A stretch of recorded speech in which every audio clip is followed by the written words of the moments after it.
እሺ ስታድጊ ምን መሆን ነው የምትፈልጊው? ሐኪም። ለምን? ሰዎችን ማከም ፈልጋለሁ።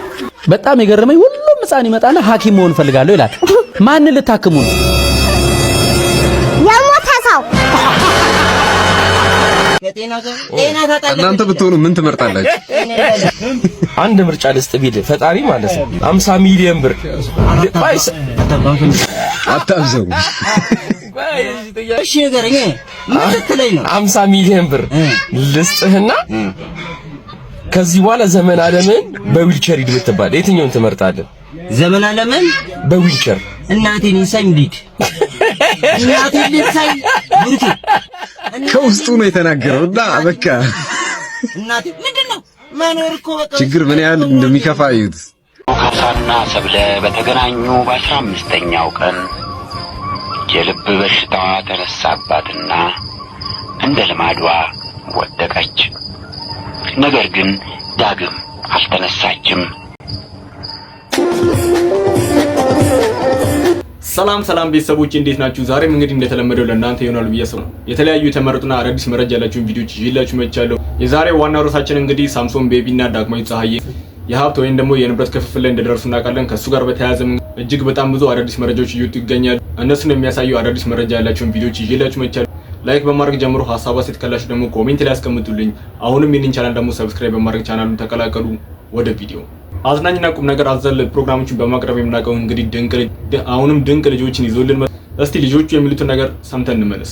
እሺ ስታድጊ ምን መሆን ነው የምትፈልጊው? ሐኪም። ለምን? ሰዎችን ማከም ፈልጋለሁ። በጣም የገረመኝ ሁሉም ሕፃን ይመጣና ሐኪም መሆን ፈልጋለሁ ይላል። ማን ልታክሙ ነው? የሞተ ሰው።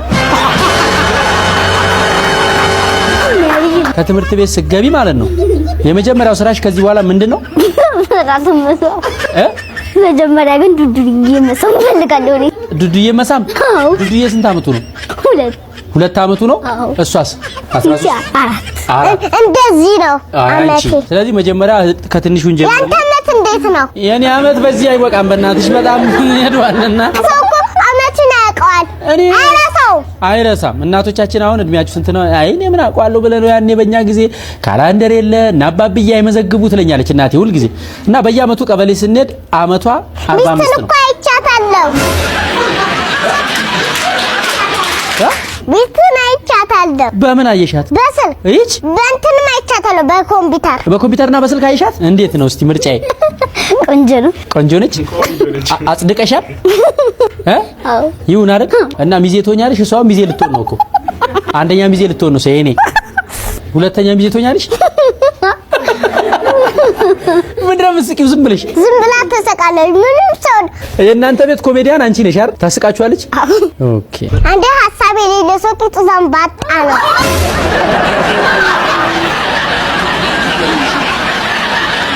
ሐሳብ የሌለው ሰው ቂጥ ዘንባጣ ነው። ምንም ሐሳብ ትንሽ የለም። ትንሽ እንኳን አላስብም አይደል? እንዴት ነው የማላስበው? እኔ ግን አስባለሁ ቤት ውስጥ። እኔም አስባለሁ። እንደኔ የሚያስባል እኔ መኪና ውስጥ ማሰብ ነው፣ አውሮፕላን ውስጥ ማሰብ ነው፣ መንገድ ላይ ማሰብ ነው ትላለህ ሁሌ እንደሚበርሰው አውቀ ሳንዱች አውሮፕላን ውስጥ ማሰብ ነው። ባህር ዳር ሄደ ማለት ነው። ኢትዮጵያ ውስጥ አሁን አቤት እነዚህ ልጆች ግን ማለት ትንሽ ከፍ ሲሉ በቃ ምን አይነት ደረጃ ላይ እንደሚደርሱ እውነትም ድንቅ ልጆች። ሌላው ደግሞ እዚህ ሀገር ላይ ስንት የተራበና የተቸገረ ሰው ባለበት ሀገር ውስጥ እንደዚህ አይነት አጸያፊ ተግባር ከመስራታችን ባለፈም ዋጋ ያስከፍለናል ብዬ አስባለሁ። እስቲ ቪዲዮ እንከታተል። የኛም ቤት ግፍ ማርያም ነው ይወላውን ሊደፋ ቆሻሻ ውስጥ ይውላም ይደፋ የት የሚበላ ሰው የለም። ዝም ብለው ይሰራሉ። ያ ማርያም ይወጥ ነው። እርግጠኛ ነኝ ምግብ የተበላሸ አይመስለኝም። የማትበሉት ከሆነ ደግሞ ለምን ትሰሩታላችሁ? እሺ ተሰርቶ እንኳን ካልበላችሁት ስንት በየጎዳናው የዕለት ጉርሱን ያጣ ሰው አለ። ለእነሱ እንኳን ብትሰጧቸው ምን ችግር አለበት? አንድ ጓደኛዬ ደግሞ የአርሰናል ደጋፊዎችን እስቲ ይሄንን ቪዲዮ ጋብዝልኝ ብሏል። የአርሰናል ደጋፊ ካላችሁ ይሄንን ቪዲዮ ልጋብዛችሁ፣ ግን በእኔ እንዳትናደዱ። ካሳና ሰብለ በተገናኙ በ15ኛው ቀን የልብ በሽታ ተነሳባትና እንደ ልማዷ ወደቀች። ነገር ግን ዳግም አልተነሳችም።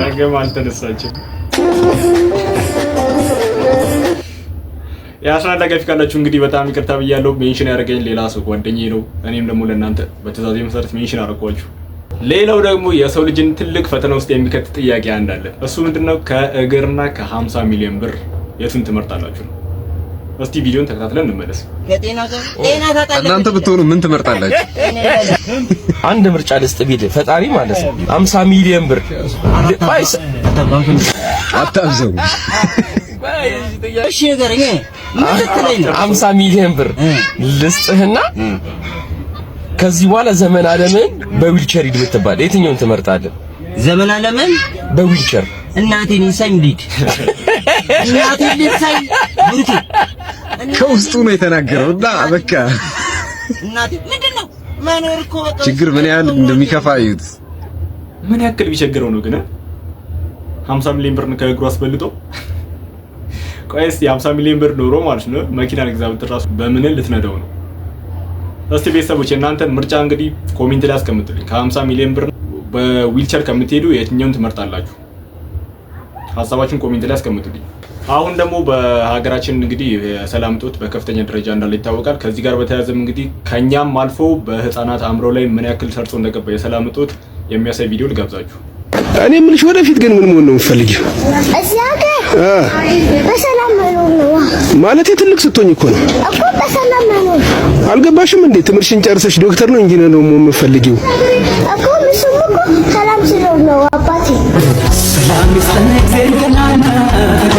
ለገባው ሰው እንግዲህ በጣም ትልቅ ትምህርት ነው። ሰላም ከሌለ ምንም ነገር የለም። ልጆች ራሱ ይሄን ያክል ተጽዕኖ ፈጥሮባቸዋል ማለት ነው። አይደለም ለኛ ሁሉም ሰው ቤት ያለ ችግር አንድ ትልቅ ችግር አለ። እሱ ምንድነው? የአንድ እግር ካልሲ የመጥፋት ችግር ነው። እስቲ ይሄን ቪዲዮ ደግሞ ተከታትለን እንመለስ። ዛሬ ደግሞ ማሳያችሁ ይሄንን ፌስታል ነው። ይሄ ሁላ አንድ እግር ካልሲ ነው። ይሄ ሁላ ማለት ነው። ምን አይነት ሰላቢ ነው የሚወስደው? ቆይ ካልሲዎቻችንን አይጦች ነው የሚወስዱት ወይስ አንድ እግር ብቻ የሚወስድ የተፈጠረ ፍጥረት አለ? እኔ እኮ ግራ ገባኝ። ግፋ ቢል አንድ ካልሲ ተገዝቶ 2 ቀን ቢደረግ ነው 2 ጊዜ ታጥቦ ማለት ከዛ በኋላ የለም በቃ አንድ እግር ብቻ ነው የሚቀመጥልህ። አባቴ ካልሲ ፈለክ ይኸው አንድ እግር አለልህ በቃ። እኔ ስራ ለመግባት ጧት ማለት ነው የማረፍደው ካልሲ ፍለጋ ነው በቃ። ሌላ ምንም አይደለም የማረፍድበት ብቻ ካልሲ እየፈለኩ ነው። አንድ እግር ካልሲ ያገኛለሁ፣ አንድ እግሩ የለም። አንዱን ስለው አንዱ የለም፣ አንዱን ስለው አንዱ የለም። ማን ነው የሚወስደው? እሺ ማን ነው እንደዚህ ድራማ እንዲሰራ የሚያደርገው? ካልሲን የሚወስደው ማን ነው? መረረኝ እኮ እግዚአብሔር። አራው በእናትኛ ራሱ በጣም ምርር ነው ያለነ። እንደ ሐሳብ ግን እንዳይጠፋብን ምን እንደምናደርግ ልንገራችሁ። ካልሲውን አንድ ላይ ቋጥሮ ማስቀመጥ ነው። ካጣሁ ራሱ ሲደርቅ ቋጥሮ ማስቀመጥ ነው። ይሄ አሪፍ ሐሳብ ይመስለኛል። በዚህ ሰዓት እንግዲህ ትምህርት ቤት ውስጥ በጣም እጅግ ብዙ የምላችሁ ከተማሪዎች ስነ ምግባር በጣም እጅግ ወጣ ያለ ባህሪያቶችን እያየን እንገኛለን። እስቲ ሴት ተማሪዎች ሲፎርፉ የሚያሳይ ቪዲዮ ልጋብዛችሁ። እሺ ይሄ እንደ ማህበረሰብ የደረስንበት ከፍተኛ የሆነ የዝቅታ ደረጃ ነው። በፊት እኔ ሳቅ ሰፈር ውስጥ ሲሄድ እኔ እንግዲህ ፐርሰናሊ አብሮ አደጎች ይሄን ቪዲዮ ልታዩ ትችላላችሁ፣ ታውቁናላችሁ። እኛ ሰፈር ስናድግ ፈረንሳይ ለጋሲዮን ድሮ እኛ ከምንኖርበት ቀበሌ ዝቅ ብለን ወደ 07 ወደ 06 ምናምን ይባላል 11 ቀበሌ እኛ 12 ቀበሌ ነን ላይ እንደዛ ወረድ ስንል ተደብቀን በትምህርት ሰዓት አይታሰብም ጭራሽ። በትምህርት ሰዓት ከሆነ ተበጋባግማት ማሰብም የለም። ከትምህርት ሰዓት ውጪ በፈረቃ ስንመር የጧት ተማሪዎች ሆነን ቤት ምሳ በልተን ከሰዓት በኋላ ላይብረሪ ነን ብለን እንወጣለን። የጎረመስን ሰሞን ቪዲዮ ቤት ይገባል። ላይብረሪ ነን ብለን ስንገባ ቪዲዮ ቤት እኛ ስንገባ የምንገባውን አገባብ ዘንድሮ አልሸባብና አልቃይዳ እንደዛ አይሸፈኑም። እኛ ተሸፍነን እንደምንገባው በጣም በሰቆቃ እንደዚህ በመከራችን ነው የምንገባው። ከሰሞን ምንም አይደለም እኮ ማለት ኖርማሊ እንሄዳለን ካለበት ቦታ ስላልሄድን ብቻ ነው ከትምህርት ሰዓታችን ውጪ ማለት ነው። ማንን ፈርተን? የሰፈር ሰው ፈርተን በጥፊ ወልውሎ የታምና ባዚ ሰፈር ተሰራለ ብሎ የሚያስገባ የሰፈር ሰው ኃላፊነት ቢሰማው ስለነበረ ሁሌ ደጋግሜ እነግራቸዋለሁ። ብዙ ሰው ነው ያሳደገኝ። ለብዙ ሰው ሪስፖንሲብል ነኝ። ብዙ ሰውም አመሰግናለሁ ዛሬ ሰው ለመሆኔ። እኔ እናት አባቴ ወላጆቼ ብቻ አይደሉም፣ ጎረቤቶቼ፣ መምህራኖቼ፣ የማዝሬ ሴት ድር አባላት፣ የነፋዘር ሰዎች፣ የወንድሜ ጓደኞች፣ ራሱ ወንድሜ በቃ ሺህ ሰዎች ናቸው። ታውቁታላችሁ። እነከሌ ብዬ አልጠቅስም። ማህበረሰብ ኃላፊነት ስለሚሰማው አይታሰብም። ትምህርት ቤት ፎርፌ ፎረፈ ሲባል ፎርፌ እየተባለ መንገድ ላይ ሁሉ የሚያልፍ ሰው ሁሉ ጮክ ብሎ ይናገራል። ወደ ገቢ ተመለሰ ትገባለህ ምናምን። ዘንድሮ ተሰለጠነና እነዚህ ልጆች በአደባባይ እንደዚህ ሲዘሉ የሚያልፈው ሰው እያወራ በሰላም መንገዱን ይሄዳል። በሞባይል ቀርጾ የለጠፈውም ሰው አለ። ይሁን አንተ በለጠፍ ብታስቆም ጥሩ ነበር። ወር አንዷን ጎትተዛ ለዘበኛ ወይ ለዳይሬክተር ብትሰጥ ጥሩ ነበር። ቢሆን ግን ቀርጸ ማድረግ ራሱ እንዳወራበት አድርጎኛል። እንደው ምን አለበት ልጆቹ ልጆቼ ናቸው የሚል ሰው ቢኖር አንድ ሰው እንኳን መንገድ ላይ የ15 እና የ14 ዓመት ሲጋራ ለኩሱ እንደዚህ ሲሄድ ፍሬንድ ዛሬ ደብሮኛል መላ የለኝም ምናምን ሲል አንስተሽ 50 ብር እና 100 ብር ብትሰጥ ገርል ፍሬንድ እዚህ ጋር አቅፈህ 100 ብር ሰጥተህ ትሄዳለህ። ነገ ከሷ ትወልድና ልጅ እንደዚህ ሲሆን ለምን አላዳናችሁልኝም ልጄን ብትል ቤት ዘግተህ ዋይ ዋይ ትላለህ። አያገባንም ነው የምትባለው። የአያገባኝ ማህበረሰብ እየተገነባ ሄዶ የደረሰበትን ይሁት ፎርፌ ሌጋል ሆነ፣ ስርቆት ሌጋል ሆነ። የስርቆት ወሬ ራሱ አድናቆት ማግኘት ጀመረ። ካለ ሰረቀ ያርግለት ድርሻው ነው። ከንግድ ባንክ እየሰራው በሰው አካውንት የሞተ ሰው አካውንት ነው በስሙ አዞሮ ጀግናን ድርሻውን ይዞ ነው የወጣው ትባላል። እፈር ማፈሪያ ነው ሰውዬው፣ ሌባ እንዲህ የሚል ሰው እንኳን የለም። እነዚህ ልጆች ሲወርዱ እኔ በዛ በር ላይ አልፌ ቢሆን እንዴት አጠናፍሬ እንደማስገባሽ አይ ነበር። ሺህ ጊዜ ጦር ሰራዊት አንቺ ከፈልሽ ዘመድ ካለሽ አያገባኝም። ማረጋውን አረጋለሁ እንዳላፊለት ምን አለ አንድ ትልቅ ሰው ቆሞ ትልቅ ሰው ቆሞ መለቻው ይሄ እኮ ሜሪቱ እኮ ነው የትልቅ ሰው ከሱ በታች በድቤ በህይወት ልምድ ያሉት ልጆች መገሰጽ መመለስ እኮ ነው። በእኛ ሴስ ማጠናፈርንም ይጨምራል። በነገራችን ይሄ ያን ያህል እንዲህ አይነት ፓረንት ማለት ነው እንደ ፓረንት ራሱ በመካከል ከልጅ ጋር በጠረጴዛ ዙሪያ ተወያይታችሁ ረተይተይ 14 ዓመት ልጅ ጋር ይኖ አጀንዳ ሲዛሪፍ ታይሽም ጥጉና ሲዘዋለው እንዴት አድርጎ እንደማይደግሞ ያያዋል። ኢት ወርክድ ፎር ሚ እኔ ሳድግ እኔ ለማሳደገውም ይሰራል፣ ለኔ በታቾችም ይሰራል፣ ለኔ ሰፈር ልጆችም ይሰራል። መንገድ ላይ እየነዳው ሲሄድ ዩኒፎርም የለበሰ ልጅ ካየሁ አቁሜ አዲስ አበባ ውስጥ የትም ሰፈር ልምና ነው በቁጣ ትምህርት ያለው ዛሬ ነው ብዬ የምናገር አይ እንደዚህ ሆኖ እንደዚህ የነብት መታወቂያ ካላንጣስ ምንድነው ሻጣ ማን ብዬ የምናገር ሰው ምን አለብን ለምድ እንደዚህ እንዲህ ከምንኖር እነዚህ ልጆች ነገጣት አሁን ይሄ ሁሉ ወጣት እንዲየጮህለት ያለ ነው እየጮኩበት ያለው ይሄ ሁሉ ወጣት ከ20 ዓመት በኋላ እድሜ ስትሆን ከኖር እዚህ ሀገር ውስጥ ሚኒስተር የሚሆነው ከነዚህ ወጣት ውጪ ይሆናል። ከኡጋንዳ እናመጣ ወይ ከኬንያ ወይ ከሞምባሳ ወይ ከሩዋንዳ እናመጣ ሚኒስተር፣ አድሚኒስትሬተር፣ ፖሊስ ቺፍ፣ ጠቅላይ ሚኒስተር፣ ውጭ ጉዳይ ሚኒስተር ምናምን አገሪቷን ራን የሚያደርጉ የተለያዩ ቦታዎችን የሚይዙት ልጆች ከዚህ አሁን በ20ዎቹ መጀመሪያና በ10ዎቹ መጨረሻ ካሉ ልጆች መሃል የዛሬ 20 ዓመት 30 ዓመት እንደዚህ በየአጥሩ እየዘለሉ እንትን ያሉትን እንደዚህ በየቲክቶኮች ማትረብ ሀገር እያሉ የሚያዋርዷትን ሀገር በእጃቸው ከሰጠናቸው በኋላ ምንድነው የሚያደርጓት? አሲዘው ተበድረው ወደ ዱባይ እንደማይሄዱ በምናቃለን። ሀገሪቷን አሲዘው ተበድረው በግላቸው ቤትና ጀልባ ገዝተው እንደማይሄዱ በምናቃለን። ሰው ላይ ብዙ ነገር ሲያረጋቃለው የመንግስት ንብረት ሲያወድማቃለው ጨረታ ሲያጭበረብራቃለው ለሀገር የሚገባውን ግብር ለራሱ ሲያረጋቃለው ሀገር አሲዘው የሚበደር ትውልድ ግን እያፈራ ነው። ሀገሪቷ ሙሉ አሲዘው ተበድረው ጥለው እንደማይሄዱ በደምናቀው አረ ተው ኃላፊነት ይሰማል። እናንተ የምትዘሉት ደግሞ ሰው መናቃችሁ ጎረቤት የሌለው ይመስል ፊትሽ እየታያው አሁን ይሄ ቪዲዮ ከታየ እኔ ብቻ አይደለም ያዩት እንደው የሚያይ ወንድም ቢኖርሽ እመኛለሁ። ሰው የሆነ ወንድም ቢኖርሽ እንትና አየሁት ኮሽ አሚልሽ አለ በስነ ስርዓት ጥግሽን የሚያዝሽ ቢኖርሽ እመኛለሁ። እንደው አማረብኝ ብለሽ ነው እንጂ ምን ትላለች? ሰመረ እንግዲህ ሶሻል ሚዲያ ላይ በጣም እጅግ ጥሩ ሀሳብ ያላችሁን ጉዳዮችን በማንሳት ነው የምናውቀው። ከዚህ ጋር በተያያዘ መንገድ እነዚህ ተማሪዎች በዚህ ሰዓት እንደዚህ ከፎረፉ ነገ ሀገር ተረካቢ የሚሆኑት እነዚህ ናቸው። ከነዚህ አልፎ ማንም ሀገር ተረካቢ ሊሆን አይችልም። ከዚህ ጋር በተያያዘ መንገድ ቢቀርብ አይነኝና በጣም የሚያስተላ ነገር በተለይ በሴቶች። ሌላው ደግሞ ወደ ዕለቱ ዋናው ቪዲዮ ስንመጣ እንግዲህ ሳምሶን ቤቢ እና ዳግማዊ ፀሐዬ እንግዲህ የሀብት ክፍል ላይ እንደደረሱ ሁላችንም እናውቃለን። ከዚህ ጋር በተያያዘ መንገድ ሳምሶን ቤቢ ውርስ ሲጠይቅ እንግዲህ ልጆቹ ምን እንዳሉት የሚያሳይ ቪዲዮ መጀመሪያ ልጋብዛችሁ እንደ ሃይላይት። ሄዶ ብያቸው ነው የወረዱት ከመምጣት በፊት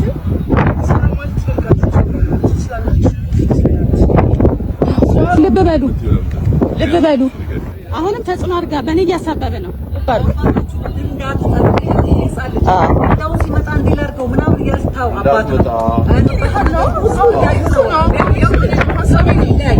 የሰጡኝ ምክር ይሄው ነው። በእግዚአብሔርም ዘንድ ያስጠይቃል። እኔ ተጽዕኖ አላደረኩም። የራሳቸው ፍላጎትና መብት ነው። የኛ ሀሳብ ነው። እናንተ ተዘኖሩ ኩብናት እነሱ ስማት ለቤቱ እናንተ አያገባችሁ። የኔ ፍርድ ቤት ያዘው 97 ነበርክ እንዴ? አንተ 97 ነበር። አቋማቸውን መጫን ማስገደድ አልችልም። ቤቱን አሸጠ። የምን ተጽዕኖ? ቤቱን አሸጥክ? ለምን ቤቱን ላሸጥከው? እስካሁን ድረስ እናት እያሰደብካት ነው። ምንም ባላልን መናገር እንችላለን። ሄደን መናገር እንችላለን። ቀለኛ ነው። እዚህ ምን ነገር ቤት አሸጠ ምናምን ስሟን አጠፋ። ልጆቹ እንግዲህ 100% በሚባል ደረጃ በአባታቸው ተስፋ እንደቆረጡ የሚያሳይ ቪዲዮ ነው። ከዚህ ጋር በተያያዘ እስኪ ከተለያዩ አካላቶች የተለያዩ ሀሳቦች እየተነሱ ይገኛል። በእነዚህ ሀሳብ ዙሪያ እስኪ ሀሳቦቹ ምን ይመስላሉ የሚለው ነገር ተራ በተራ እንመልከት። ልጆቹ በእርግጠኝነት ተመክረዋል። ይሄ ምንም ውሸት የለውም። ይሄ ምንም ውሸት የለውም። ልጆቹ የሰሙትን ነገር ነው የሚያወሩት እንጂ ቤት እንደሚሸጥ እንደማይሸጥ በምን አወቁ? እናትየዋ ለልጆቿ ስላወራች ነው።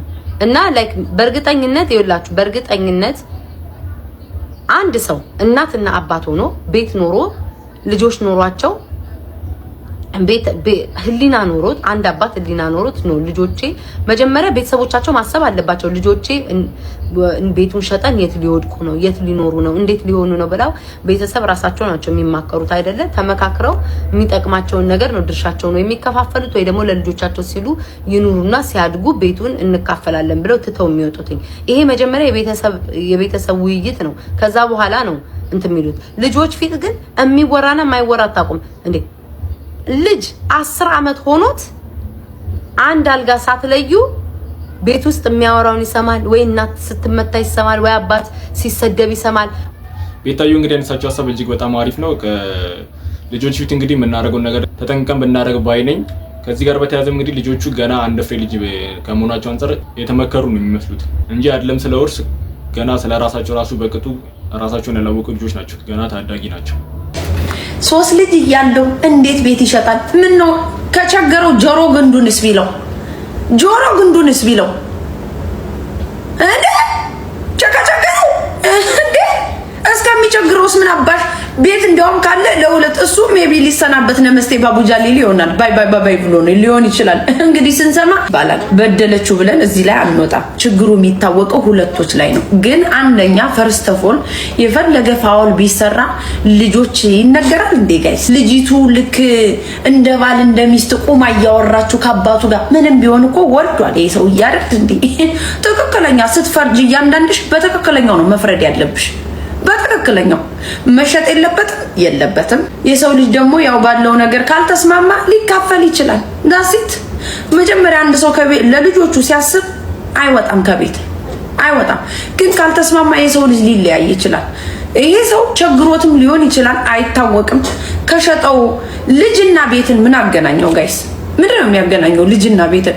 እና በገዛ ቤቱ የማንም ጎረምሳ መጥቶ ይዋኝበት እንዴ ጋይስ? ስትፈርድ ሁለትን በትክክል ነው መፍረድ ያለብህ።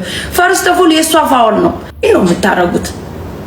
ትክክለኛ ልጆቻችሁን የምትወዱ ከሆነ እኮ የፈለገ ልጣላ የፈለገ ተለያይ አሳልፈሽ አትሰጣጭም። የፈለገ ነገር ዳሲ ትክክለኛ ፍቅር አስባችሁበት ልጆቻችሁን ከወለዳችሁ ጋይስ በቃ ይሄ ነው ማሰብ። ትክክለኛ አስበሽ ልጅሽን ከወለድሻት ኔቨር ኤቨር ጋይስ የፈለገ ሰው ይምጣ በላይፍሽ ያኛው ሌላ ላይፍ ነው፣ ይሄኛው ሌላ ላይፍ ነው። የወደሽው ባርኮዬ ብዬ ስጠራ ማሰብ አለብኝ። አማን የስል ልጆችን በጣም ነው የምወዳቸው። ኤኒቲንግ መጠንቀቅ አለብሽ። ዲፌንድ ነው ልታረጊ የሚገባ ለውጭ ሰው እንጂ አውጥሽ ልጅቷ ልክ እንደ ቲኒጀር እንደጠበሰ ወገቧን ይዛ እንደዛ ያወራችሁ የዛሬ ልጆች አሁን አማንዬ ባርኮዬ 7 አመቱ ነው። ቤት ኑሮኛው ነው የቤቴ ነው ሊሸጥ ነው ብዬ ራሴ ካልነገርኩት ባርኮን እንዴት ነው የሚያውቀው ስለዚህ ቤት ጋይስ? ትንሿ ህፃን ስትናገር አንጀቴን በላችኝ። አንጀታችሁ ይበጠስ። መጀመሪያ እናት እንደዚህ ብላ ለልጅ ስታወራ ባለጌ አይባልም ማለት ነው ያለባችሁ። ምንም ታወሩት የኔ 7 አመቱ 8 አመቱ እኛ ካልነገርናቸው ያውቃሉ እንዴ ልጆቹ? በተለይ የአሜሪካ ልጅ ደግሞ ይጫወት ይዝለል እንጂ ደግሞ ስለ ቤት ካርታ የኢትዮጵያ ካርታ ይሁን የዚህ ቤት የትራምፕ ይሁን እንደው ሲቲዝን ይሁን ይሄ መኪና የሆነ ነገር የሚያውቁት አለ እንዴ ልጆቹ? ደግሞ በዚህ ሰዓት ጥሩ ነገር ለልጆች ተናገሩ። ጥሩ ነገር ለልጆቻችሁ ማይንድ የምትጠነቀቁ ከሆነ you have to feed like ጥሩ ነገር እንጂ ቁጭ ብላችሁ በዛ መጠን እናትየዋን የምታክል ልጅ ምንም ገና ህፃን ልጅ ብትሆንም ቆም ብላ አባትየውን በዛ መጠን እያወራቸው how feel guys? እንደዚህ አይነት ነገር ሳፖርት የምታረጉ ኖ ልጅ አባትን ማክበር አለበት። የፈለገ ነገር ቢሆን ለልጆች የምንነግራቸው ነገር አለ፣ የማንነግራቸው ነገር አለ። ግን ውጭ ላይ ወጣችሁ ለምን እንደዚህ ሆነ? ሁለት ሳይድ ነው ማየት ያለብን። እሱም በድሎ ሊሆን ይችላል እኔ አላቅም ብዙ። ግን እሷ እህታችን እንግዲህ ሁለት አይነት ሀሳብ ነው ያነሳችው። አንድ ጥሩ ጎንና አንድ መጥፎ ጎን አላት ብዬ አስባለሁ በእኔ አስተያየት። ጥሩ ጎኑ እንግዲህ ልጆች ፊት የምናረገውና የምናወራውን ነገር ጠንቅቀን ማወቅ አለብን እና በስነ ምግባር ማሳደግ እንዳለብንም አሳይታለች። መጥፎ ጎኑ ደግሞ ቤቱ መሸጥ አለበት ብዬ አላስብም እኔ እንደ ሀሳብ በበኩሌ። ምክንያቱም ሁለቱ ተስማምተው መመለስ ቢችሉ በጣም ደስ የሚል ነገር ነው። ተመልሷን ለቢኖሩ እኛም ደስ ይለናል። ካልሆነ ግን ሁለቱም ተራርቀው ለልጆቻቸው የወደፊት የልጆቻቸውን ህይወት ማስተካከል ነው ያለባቸው ብዬ አስባለሁ። እስቲ እናንተን ሀሳብ ኮሜንት ላይ አስቀምጡልኝ። ሌላው ደግሞ ዳግማዊት ፀሐዬ እንግዲህ ጠበቃ እንዳቆመች እናውቃለን። ጠበቃዋ እንግዲህ ስለ ሳምሶን ቤቢና ስለ ቤቱ የምትለው ሀሳብ ምን ይመስላል የሚለው ነገር ቪዲዮ ልጋብዛችሁ። እኔ ከወዲሁ ልሰናበታችሁ። ቪዲዮ ላይክ ሳታደርጉ ጀመራችሁ ላይክ አድርጉ። ሀሳብ አስተያየት ካላችሁ አሁን ኮሜንት ላይ አስቀምጡልኝ። ይህንን ቻናል ደግሞ ሰብስክራይብ አድርጋችሁ አሁንም ሰብስክራይብ በማድረግ ቻናሉን ተቀላቀሉ። በቀጣይ አሪፍና አዳዲስ መረጃ ያላችሁ ቪዲዮዎች እስከምንገናኝ ድረስ መልካም ጊዜ። ቪዲዮን ተጋበዙልኝ። እሺ ዛሬ የምገኘው ከጠበቃዬ ጋር ነው። ጠበቃ ሰላሰፋ እንዲቆያችሁን። እንግዲህ እንደሚታወቀው ዳግማዊት ቀድሞ የነበራትን ትዳር በተመለከተ የፍርድ ቤት ጉዳዮች አሉባት። ያንን አስመልክቶ ጠበቃዋ እንድሆን መርጣኝ ውክልና ወስጃለሁ። ስለሆነም ከዚህ በኋላ እሷንና ልጆቿን በተመለከተ የሚነሱ የተለያዩ ጉዳዮችን አስመልክቶ ማንኛውም ሰው ሊያናግር የሚገባው እኔን ይሆናል ማለት ነው። ጠበቃዋ መሆኔን ሁላችሁም እንድትረዱት ለማለት ነው። እሺ ከዛ በተረፈ ዛሬ ትናንትና ማታ የተለቀቀ ቪዲዮ ለኔ ተልኮልኛል። ከኔ እውቅናና ፍቃድ ውጪ የሆነ ነው። ምናልባት ህጉ በዚህ ላይ ምን ይላል? ምንድነው እንግዲህ ዳጊ እኔም ያው ሊከሽልኝ አይቼዋለሁ። የማንንም ሰው ምስልና ቪዲዮ ያለ ሰውየው ፈቃድ አሁን እንግዲህ እንደሚታወቀው ልጆቹን በተመለከተ ሞግዚት ሆና የተሾመችው ደንበኛ ዳግማዊት ናት። ስለሆነም ምስላቸውን በተመለከተ ማንም ሰው ያለሷ ፈቃድ ማህበራዊ ሚዲያ ላይ የማሰራጨት መብት የለውም ብቻ ሳይሆን ይህንን ማድረግ ፍትሐ ብሔራዊና የወንጀል ኃላፊነት ያመጣል። አሁንም እኛ ጉዳዩን ማን ይህንን እንዳደረገ ከደንበኛ ፈቃድ ውጪ ይሄ ነገር የተደረገው ልጆቿ ትምህርታቸውን ተረጋግተው እንዳይማሩ የሚያደርግ በቤተሰቡ ላይ ከፍተኛ ጉዳት ባልና ሚስት በሚፋቱበት ሰዓት ልጆቹ ላይ የሚኖረውን ኢፌክት በጣም በጥንቃቄ ማየት ይገባልና ያለአግባብ የተለቀቀውን ቪዲዮ አስመልክቶ በፍትሐ ብሔር ካሳ የምንጠይቅ ይሆናል። በወንጀልም ጉዳዩን ወስደን ይሄንን የለቀቀ ሰው ተጠያቂ ይሆናል። በኢትዮጵያ ሕግ የሰውን ቪዲዮ ወይም ምስል ያለ ፈቃዱ መልቀቅ አይቻልም። ስለሆነም ያለ ደንበኛ ፈቃድ የተለቀቀበትን አግባብ በሕጉ የምንሄድበት ይሆናል ማለት ነው። ብዙ ጥያቄዎች ይመጣሉ። እኔ መልስ መስጠትም ስላልፈለኩኝ ጉዳዩ በሕግ የተያዘ ስለሆነ ያ ነው። እዚህ ጋር ልጆች ምን አስተዋጽኦ አላቸው? ምንድነው እዚህ ጋር እኔም በአጋጣሚ ሁኔታውን ያው ጠበቃዋ እንደመሆኔ ተረድቼው ነበረ።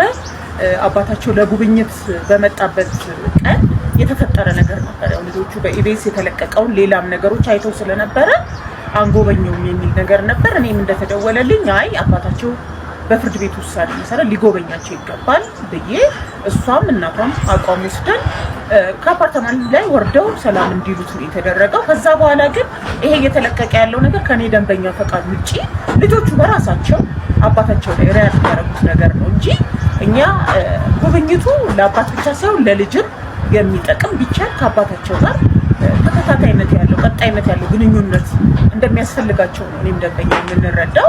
ያው ፍቺው አንድ ቀን መጥቷል። በዛ ሰዓት ግን ያ ሪያክሽን ከልጆቹ በራሳቸው እንደውም በእኛ በኩል የነበረው ግፊት ሄደው እንዲያናግሩት እኔም እንደተደወለልኝ የፍርድ ቤትን ትዕዛዝ ነው መፈጸም ብዬ ነበር። ግን ልጆቹ በኢቢኤስም ያሉትን ሌሎችንም ነገሮች 6 ወር አላየንም የሚል ነገሮች ቅሬታ አንስተው ከደንበኛ እንደተረዳሁት ቅሬታ እና ሪያክሽኑ አባታቸው ላይ እንደዛ አድርገዋል። ያ ነገር በደንበኛ አነሳሽነት የተደረገ እንዳልሆነ ጉዳዩን በቅርበት ስለተከታተልኩ ተረድቻለሁ። እንደዚህ አይነት ግላዊ ነገሮች ሲወጡ ባለመተባበር ነገሩን ዲስከሬጅ ማድረግ ነግበኔ ማለት ይገባል። ጥንቃቄ ማድረግ ያስፈልጋል። ከባለፈው ዓመት ጀምሮ ምንም አይነት ኢንተርቪው አልሰጠሁኝም። ከዚህ በፊት የነበረውን ከዛሬ 5 ዓመት ምናምን በፊት የነበሩ ኢንተርቪዎች እየመጡ አሁን እንደተሰጡ ተደርጎ ይወጣል እንጂ በእኔ በኩል ምንም አይነት የተሰጠ መልስም ሆነ የሰጠሁት ኢንተርቪው የለም። ልጆቼንም ደግሞ ይዤ መውጣት ፍላጎት ፈቃደኛም አይደለሁም። እንደውም በጣም ፕሬሸር ተደርገው ነው ወቅቱ እዛ ጋር እሱ ጋር የሚሄዱትም እና በዚህ በኩል ሆን ብሎ እንዳይጎበኛቸው የተደረገ ነገር የለም ለማለት ነው። ሌላው እንግዲህ እኔ ደንበኛዬን ዳግማዊት ፀሐዬን ወክዬ የሰራሁበት የተወከልኩበት ጉዳይ አስቀድሞ ከጋብቻ በፊት ያፈራሁት ነው የምትለው ደንበኛዬ ቤት በተመለከተ የስር ፍርድ ቤት ያሳለፈው ውሳኔ ላይ ደንበኛዬ በወከለችኝ መሰረት ይግባኝ ብለን ያንን እየተከታተልን ያለ ነው እና ዞሮ ዞሮ በእሷና በቀድሞ ባለቤታቸው መካከል ያለው ጉዳይ በፍርድ ሂደት ያለና ጉዳዩን ደግሞ በጥብቅና እኔ እንዲሁም ደግሞ የጥብቅና አገልግሎት ድርጅቴ ሌጋል ኤግልስ ሎ ፈርም ያካሄድ ነው እየተከታተል ነው ያለው በመሆኑ ማንኛውም ሰው ይሄን ጉዳይ በተመለከተ ጥያቄ ካለው እኛን አፕሮች ማድረግ ይችላል እና ደንበኛ ዳግማዊትንና ልጆቹ ላይ ጫና የሚፈጥር ነገር ባይደረግ ጥሩ ነው። ያለበለዚያ ግን ያው በፍትሐ ብሔርና በወንጀል ጉዳዩን የምንሄድበት ይሆናል ማለት ነው። እናመሰግናለን።